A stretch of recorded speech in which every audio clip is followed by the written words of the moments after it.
oyoki yango te oh makambo asika ekomi awa yo oyoki te ofolo yoka te babisita sika ekomi mpa na biso awa na Dublin na Irlande Congo Millennium donc luka no kutu bisika msute donc soko lingo luka ba information nyonso beta kaka www.congomillennium.com.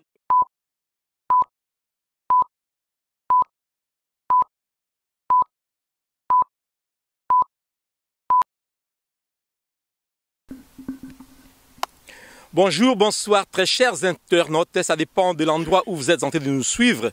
Comme d'habitude, vous êtes connectés sur www.congomillennium.com. Comme je vous dis d'habitude, Congo Millennium, c'est l'excellence, c'est la référence.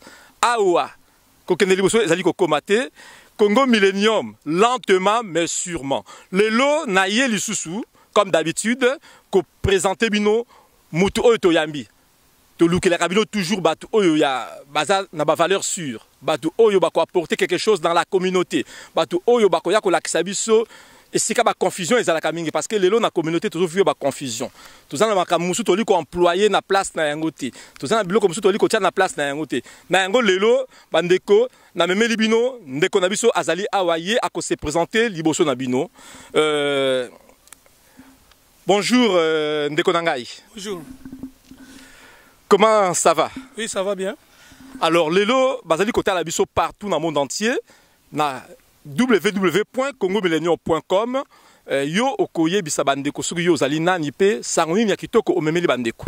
Ngai kombo na ngai Delphin Diasombo Kambediga. Ngai bani mingi na mboka oyo nazape organe ya référence. Organe de référence, c'est quoi? Cela veut dire? Et là, c'est que bato mingi ba consulter ngai so bazana ba situation et ya domaine nyonso. Bon, ndeko Delphin azali consultant ndeko to benga lelo consultant donc bato ba ka consulter pour ba différents problèmes au bazali nango. Alors lelo ndeko na biso Delphin ko yibisa bato bazali ko na biso na 4 coins ya monde entier so ki li solo nini ya kitoko yo memeli biso. Lelo tozana concept mo to kolobela po na moni emploi abusif de termes leki mingi. Yango na to yepo na to meka ko pesa explication moko na manière moko ya simple sur le leadership. Leadership ele koloba nini et puis nani yo aza leader. Yango loko to meki na olo en émission yango to meka kolobela. Ndeko auti koloba ba emploi abusif ya ba terme eleki mingi. Lelo to komona mutu mususu ba kobenga maître alors que aza na maître te. Lelo to komona mutu mususu ba kobenga professeur alors aza professeur te. To komona mutu mususu ba kobenga prophète ou bien pasteur alors qu'aza prophète te. Alors to moni pe ke ba leader ba komi mingi. Mutu to alobi ke nga nazali leader. Alors ndeko na biso ako expliquer biso mot leader origine nango penza ezali nini pe mot leader elakisi nini to landa ye. Na koloba boye le concept de leader est outil en anglais. Mongo ibandeli biso na 13e siècle. Bon Angleterre puis ezana nini moko ya kala. Et on a outil na verbe to lead o elakisi mener. Alors leader azali susu to kobenga ye chef de file. Azamutu oyo po ambition na ye ezana ba activité osala ezokangama pour na ko satisfaire objectif commun ya groupe moko boy. On a de to bengi leader. Alors ndeko na biso lobi ke étymologiquement parlant, leader est outil na verbe lead en anglais, dans en français il y a le verbe mener ou bien verbe diriger. Donc mutu oyo a dirijaka, mutu oyo azali ko mener, yewana azali leader. Mais ndeko na biso opesi esika signification, opesi signification ya mot leader. Mais siko leader penza musa naye ezali nini pe nani biso de ko benga penza leader. Leader azali mutu oyo azana vision et puis azoko kamba organisation moboy. Pour ce que nous sommes responsable, il y a organisation, to association, sabit lucratif. Wana oza leader. Oza la vision et puis oye bakoyoka bato bazana groupe na yo pour oye bako satisfaire ba besoin il y a groupe no pe objectif au bino pour atteindre. Donc, ce que tu as dit bien, leader, à ça, a vision, à ça, objectif. Si tu as vision, objectif, aïe, nango, abandi ko sa ilango ndengini. Il faut azana batu oya ko diriger ou batu oya ko kotisa makambo wana. Mais soki ozana groupe ya batu te, oza leader te, oza leader d'alinéante, pose la leader, faut atana comme groupe moko ya batu amuke, o yozo konza, ozo kamba parce que ba idée o yozo ya nango, yango obana ko pesa bango po ba yeba objectif nini groupe nabino ezali. Yango na loko oza leader, oye na initiative, faut ba siko ko pesa ba voisin moyen na ba directive na ba code éthique ndenge groupe na bino na ekotambola. Siko ndeko nangai na ba domaine nini par exemple mutu akoko se permettre aloba azali leader. Pour tout le monde ba leader, tout le monde ba leader na ba domaine nini par exemple. Ba leader tout le monde na bango na ba parti politique, na ba entreprise privée, na ba association, na ba ASBL, auto bengi ba association sabit lucratif, na ka tuna pe église ezali. Tout le monde a un groupe musical, etc., etc. Merci beaucoup, Ndeko Nangai. Bandeko, vous avez de partout, na kanisi mo leader, na minoko nabino, ezali mo moko susu, ezali yasikate, tozo koyoka mo leader chaque jour. Motutu a commis leader. Mais si koyo, tokotu na ndeko nabiso, ndengeni tokoyoko yebate, mutuboye azali un bon leader. Est-ce que tu as un bon leader, na ba mauvais leader? Oui, nakolo bana monde entier to yebi soko to tali ba histoire na ndenge to saba ba consultation na ba bibliothèque ba archive ebele to zana ba leader lokola Gandhi, to zana ba leader lokola Churchill, to zana ba leader lokola Martin Luther King, to zana ba leader lokola ba Edward Snowden ba Kwame Nkrumah, to zana leader on atenga na ba leader ya bien. O penda ba konza mboka na ndenge ya bien mokili nyonso to eyi bango. Mais to zana leader mona kotanga sikoyo Hitler, il y a un leader, mais tendance à ce qu'il y a bien été. Mais avec qu'on réussir qu'au monde ça m'a cambo ça qui, mais na ça m'a bé. Doye na classé, na classifié, na catégorie, il y a un mauvais leader. Bongo Martin Luther King. Martin Luther King azali leader malam parce que moni a lité pour na makambo ya batu mwindo kuna na nini na Amerika. Ozomona lelo ele que au côté na bis mutu mundu soit côté na bis mundela mutu mundu fa thématique là alors siko ba ségrégation raciale wana a lité na ngo ya trop. Yango moni ki leadership ne e monani. Yango na biso tout peut toza ba furia Martin Luther King. Donc un leader a sa vision naie. Mais vision à leader et cause à ma B tout comme cause à malamu. Mais et le connaît que ça là que un leader a une vision naie n'engo pesi kaya Hitler. Hitler a zaki na vision naie mais au lieu de vision à ma B.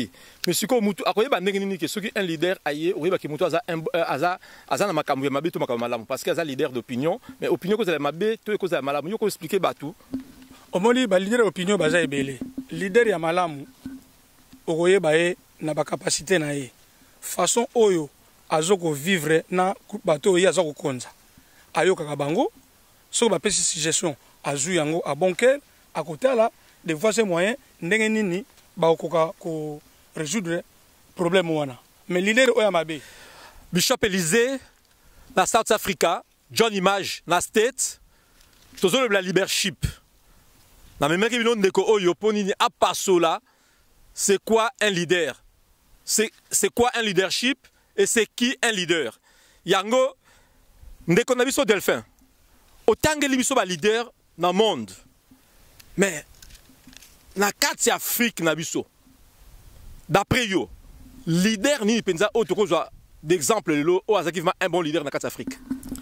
Moni merci beaucoup pour la motunana. Moni lokola papa Lumumba, Patrice Lumumba, agi bon leader.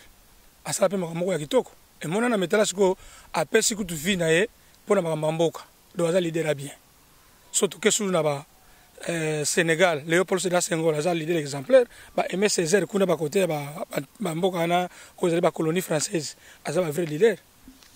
Merci beaucoup. To le bon leader na kati Afrique. Bon na kati Afrique na na cause mauvais leader. Auto Afrique yebaki. Mais on a allé uni Idi Amin Dada maman na leader à Mabé. Même na Congo peut ba leader à Mabé. Yango kutu pe ba daya. Tina muto otanga ba komona bangeza depo ba sala na bango rien. Même net lelo boye. Na limite que tout ça pendant la leader en Afrique. Il y a bien aza souté. pour nous marcher ba moté. Ne ko défendre le bin Afrique le tout temps leader ya bien té. To le bin Afrique, to le bin monde. Surtout quand tu vas na kata Congo. D'après yo, na kata Congo, nani akoza la exemple la kitoko. Angèle Siki, Mama Annie Moyo na Liège. Boloba ki to le blali kama leadership. Na ko tout la Neko Delphin, exception na kata Congo, nani aza un bon leader ya kitoko. O aza toujours envie na kofité. En tout cas, c'est difficile pour ceux qui ba leader ba lango bazalaki. Mbele ba koko soto okuta nango. To kuta nango te. Po tala ba meleki na Congo Brazzaville. Babeti bande ko na biso. Soki bena leader a solo azalaki. Ba ko lobate. Kaka ba ke film sa mabum. Eza bien te. Do biloko na to pour ba idéologie avec les matés. Po soki leader alaki mbele si marche salamaki ba telema. Mais mutumoko alobi ezate. Bon ba député ba pona. Musala moni. Do ba député ba député. Donc yangwana eza mawatro. Ndeko Delphin alobi na biso ba leader ya solo bazalité. Amoni n'écoute référence te ndeko Delphin makamazolo ba eli ko engagé et pour azali un nombre d'opinions aza mutana ba idée belé pe a monaka ya lobby bazate atamoko azate Liévin Luzemba nakanisi oyoki o ndeko Delphin lobby Peter Bazei pe oyoki o Liévin lobby alors ndeko biso Delphin biso to fana na kata Irlande Congo Millennium eza basé na kata Irlande est-ce que na kata Irlande au côté de biso un bon leader ya kitoko oyoyebi moni pona koloba na bosolo ba leader ya meka mbazala mboko yo ba vrai leader azati ya ko meka nde bazo monana na kena na domaine bato église soit disant ba bengi église à réveil soki ba leader ya vrai bazalaki mbele sito sala culte communautaire na stade o ya Croc Park na sali 14 na mboko na ok na 15e année mukolo moko te na mona toutes les églises ya liawa et à réveil to ke semble na stade toto ko sambela soki e place ni do la que baza ba leader ya mutu na mutu na kuena ye ba leader ya ghetto Ndeko Delphin a lobby yé à sa connaissance aibi na ye ata leader moko awate vraiment bandeko na biso boyoki likambo oyo to membi no lelo mo leadership c'est quoi leadership c'est quoi leader Ndeko Delphin a passo lycée ko passo là a lobby comme dans le monde na Afrique pe a na kati Europe na kati Irlande plutôt ayebi ta leader moko te bon na kati ya Europe mobimba est-ce que oyebi ta leader moko te na Europe ba leader bazana bango na Europe ba leader bazali na ko pesa exemple ya vrai leader oyo aza portugais Durand Barroso aza leader a bien aza un bon diplomate na carrière a bien awasala musale zo monana tozota la susu mwasi wana Catherine Ashton Angleterre aza pe leader ya bien na kotanga bena mingi te pas je ne suis pas européen pour na obeta ma bokote mais na tangi ba tona po ezata mususu ozotala modèle amutu façon ozosala intervention na ye et puis na makambo pe ya malamu ezosalama et mutu na kotanga susu po na église catholique papa asikoyo ayena maya sika ye bena aza leader ya bien humilité na ndenga mukiete alors faut ndima Monsieur Philo da Costa, na kati ya Dublin, Kokodia Nzombo na Dublin, oyoki Delphin alobe libiso, atangi libiso ba leader ya mindele na kati Europe. Mais na retour la ndeko Delphin, na communauté na biso congolaise na Europe, na niveau Europe, leader nini yomoni ya bien azali. Voilà. Omoni na lobaki bien. Ba leader ya ko mega. Leader ya bien ko kozala, ba ko étouffer na bato yo o ba na cotérisme. Po yo moko fana ni Irlande fani minga. Tala combien association tribale tozana ngwa yona kutu mutu ayebi na ye oya ko chatembe bon mbala sima na ko changa ba preuve po na ko tanga bikolo te po nesa publicité bikolo ba tuté attaque bantu et puis mona roa mu Congo et tozo mona ndenge makambo zo tambula photo lo baka po batu ba lamuka so ba lamuka te e ko simba te to mona kitangu communauté congolaise banda oui tozo ndima bato iboso ba zoki initiative na premier groupe mais bata groupe liboso basala musale monani ba déblayer terrain mais bazaki na salle te lelo to mona salle le deuxième groupe yé basala musala mais na sali publicité à mututé na sali comparaison pour to mona eloko nini ezali mais ba l'idée to bango ya ghetto ya meka to kotala ka soki l'idée na tamsu na bana mutu ba leader mais faut to aider ba petit na biso ba kola balanda penda ndenge so balobi soki tongeleki singesala nini elandaka donc nous devons être des exemplaires pour soki yomoko ozana exemplaire te opesela nini on ne donne que ce qu'on a alors leader kaka ya kosala bakwanga leader ya bafitilité leader ya soki ya babore ezanga kombo po mutu tuka na leader na leader alors leader pena fa monana soko oloni nguba okozoka nguba soko oloni masangu okozoka masangu donc yango pena na pesino kitoko bayoki yango ya bien.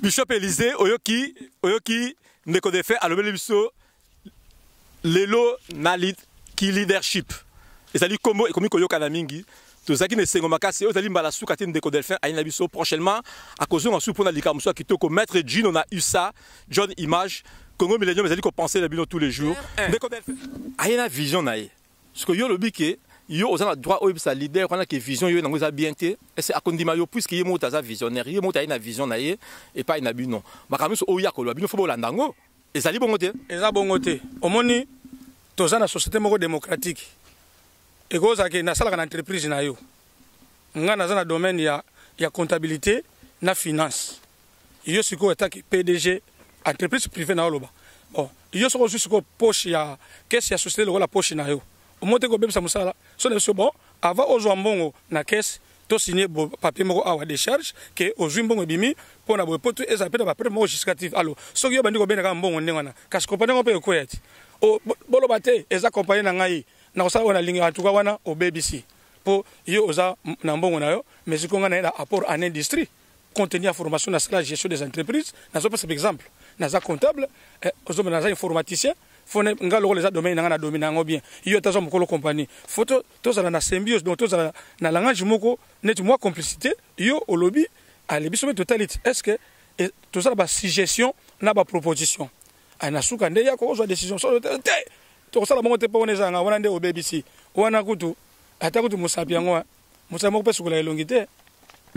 Très chers internautes, nakamisi bozali ko landa, bozali ko comprendre. Sikoyo ndeko Delphin akopesa biso quelques exemples il y a ba qualité oyo un bon leader à cause à lango parce que soki bino bozana leader, eza l'entreprise na bino, eza une église na bino partout dans n'importe quelle association, sikoyo faut oyeba ba qualité au leader on a zali nango ba qualité ya bien tous allez ma bien sikoyo ndenge ni biso to ko reconnaître ko tanga biso quelques qualités ya bien o normalement un bon leader il faut azana nango leader ya bien faut aya na esprit to bengi teamwork of the team spirit donc musapi moko esukuleke longité soki oye wana leader qualité leader ya bien ayoka ka bato et puis ayebi ko assister bato basana groupe na soki en cas de difficulté soki oye retard akokurendo me d'une bonne manière alors ayebi ko pesa bino ko chabino à l'aise que oyebi que atapoda usaki malade obite en tout cas bena le fona keneka kayu po so na kete na ko cha trou déjà bozo ko se sentir na kati équipe na bino net mutazo tonga édifice donc soki bobandi na fondation bobandi na première ligne deuxième ligne troisième ligne soki yo oyete o monte ko che o sali trou le vide wana otiki il a dit que équipe na bino alors leader ce ko foi ba ayaki te pona nini et azo se préoccuper donc atie pena ba voisin moyen de façon que équipe na e bazala malamu zeli kolanda biso de partout to le baki Congo Millennium c'est l'excellence Congo Millennium c'est la référence Congo Millennium ezali mal bouffé na Congo Millennium to ali ko luka cuisine moko ezali bien préparé pour bino bozali kolanda poza ya ko sepela lelo ndeko la biso Delphin ayaki ko la biso leadership alobi un bon leader faut azana esprit à écoute. Merci beaucoup na bino so boteki matoyi na bino pona kolanda biso to ko pesa ndeko Delphin aloba maloba na ya suka pona émission na biso eloko na koloba na suka merci mingi na Congo Millennium na ndenge boyaki bobenga ina passer na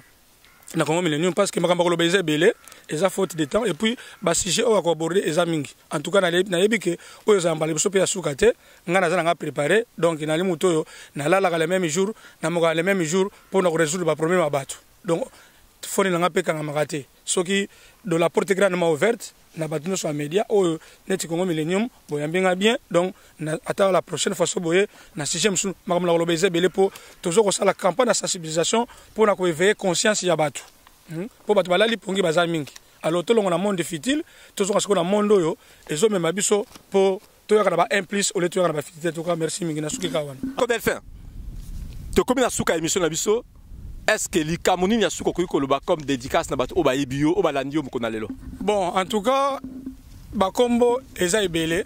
Donc j'ai toute une ribambelle de noms. Mais ce que natangi yoto lebite ko ya mutema te bino tuna ni wana mutema parce ngana lokola mai. Donc wana eyebani mai soki olambi lango te okosukulango. Soko sukulute okomelango mais ya liboso na opesa na nu femme na ngana ngola BBC nzimbu mutema ya diasombo mwana pembe azape mwana changu. Mais azakunda na kakwaku na pale na ngai esa kitoko na pesi bana na ngani nyonso. Mbote nakubana na Linda, Jide, Naomi, Rabi, Vanessa, Mardoché, Jaël. Et puis, nous avons profité de ce que souhaité. Moi, Vanessa a 14 ans hier dimanche. Na kokolo, na tobenga tekolo, Alicia a aussi déjà les lots. Nengaza boye, bon anniversaire. Et puis, na robot sénateur, batunangai équipe makasi, tozana. Tony Lolendo mkonja forme mobali Amado Lolendo tozana Sacré Zola mobali Yvette tozana Maître Jenny na Nene Tpemba Willy Magema Jesse Mandiango le silencieux Alem Lio Mandebo Selo Elobo Yves Elobo batu bazebele en tout cas maman Nene Sophie Abondo ndiasi nanga na bana nae na ko souhaiter so grand frère nangai oyo na landa l'instrument de guerre le prophète Miezi Antonio nzambe apambola opo tata vie dia sombo nangwa nzumba basalaki misala munene zomona na po biso tozaba mbuma o lelo mukile zomona. Bye bye. Merci beaucoup. Restez toujours branchés sur www.congomillennium.com.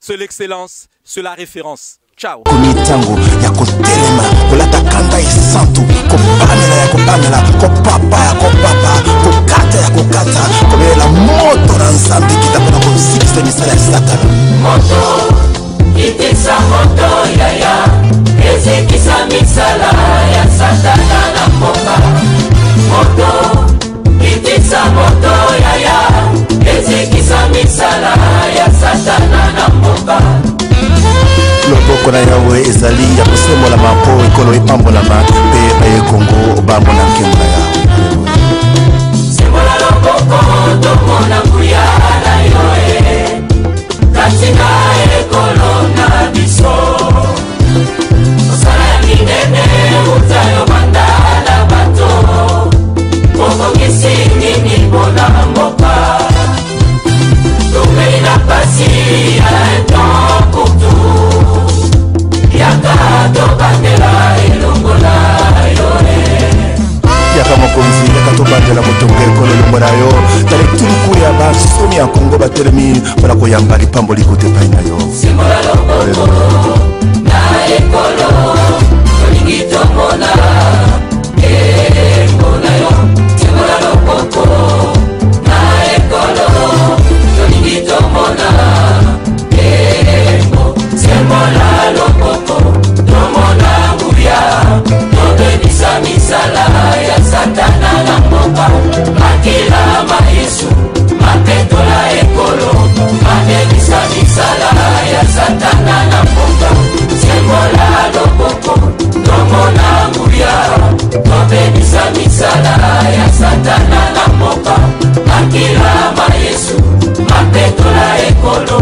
mabebisa misala ya satana na mboka moto ikisa moto yaya ezikisa misala ya satana na mboka moto ikisa moto yaya ezikisa misala ya satana na mboka sembola loboko tomona elo tolingi komona elonga na yo na kombo na yesu toyembi elonga elonga elonga elonga elonga elonga elonga elonga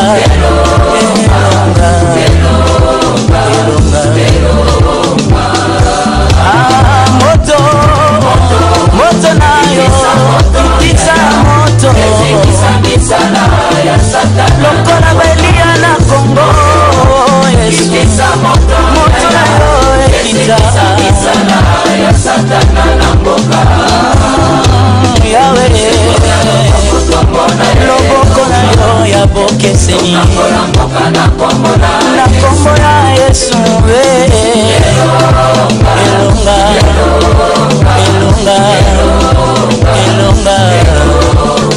elonga elonga na Yesu tobeleli moto kitisa moto na yo liboso baprofeta balakongo toyeba konzonzambe